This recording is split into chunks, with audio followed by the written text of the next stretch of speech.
আজকে থাকছে মজাদার একটা রেসিপি। আজকে শিং মাছ দিয়ে লাল শাক ডাঁটা শাক দিয়ে রান্না করব। এটা এত বেশি মজা, আমার খুবই ভালো লাগে। আশা করছি সম্পূর্ণ ভিডিও দেখবেন, সাথেই থাকবেন। এই তো তেল গরম করে 1 কাপ পরিমাণ পেঁয়াজ কুচি দিয়ে দিয়েছি। পেঁয়াজটা হালকা বাদামি করে ভেজে নেব। এখানে রসুন বাটা, পেঁয়াজ বাটা এবং কাঁচামরিচ বাটা শিলপাটায় বেটে দিয়েছি। শিলপাটায় বেটে দিলে খুবই মজা লাগে যে কোনো মশলা। লাল মরিচের গুঁড়ো 1 চামচ, হলুদের গুঁড়ো 1 চামচ, স্বাদ মতো লবণ, ধনিয়া গুঁড়া 1/2 চামচ, জিরা গুঁড়ো 1/2 চামচ। মশলাটা দিয়ে একটু নেড়ে ছেড়ে ভেজে নিয়েছিলাম।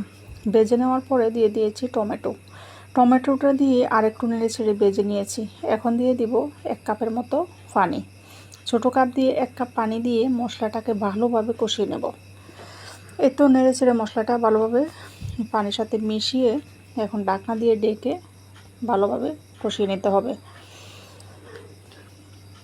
দেখতে পাচ্ছেন আমার মশলাটা কতটা লোভনীয় হয়েছে, খুবই সুন্দর হয়েছে। মশলা কষানো হয়ে গেলে এখন আমি মাছ দিয়ে দিব। শিং মাছগুলো একদমই তরতাজা, আমি তাজা মাছ লবণ দিয়ে রেখে দিয়েছি, তারপরে কেটে নিয়েছি। কেটে সুন্দর করে পরিষ্কার করে এখন রান্নার জন্য চলে আসলাম।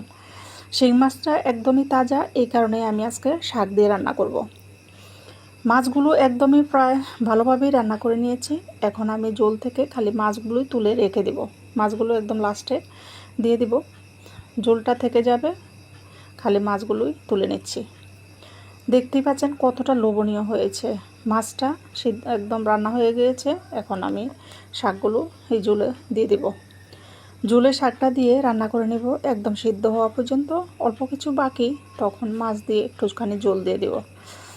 এই তো রান্না এখন আমি উল্টে পাল্টে দিচ্ছি ভালোভাবে, যাতে করে 2 পদের শাক অল্প অল্প দেখে একসাথে রান্না করে নিচ্ছি।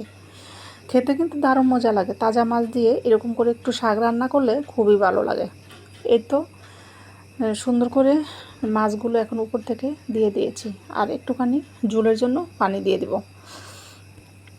এটা মাখা মাখা করে রান্না করলে এত বেশি মজা লাগে। এটা আসলে এভাবে রান্না করে দেখবেন, ইনশাল্লাহ অনেক বেশি ভালো লাগবে। এখন ঢাকনা দিয়ে ডেকে হাই হিটে 2-3 মিনিট রান্না করলেই হয়ে যাবে। ঝোলটা মাখা মাখা হওয়া পর্যন্তই রান্না করব। এখন ধনিয়া পাতা দিয়ে উপর থেকে দিয়ে দিব। ঝোলটা কমে গেলে চুলার আঁচ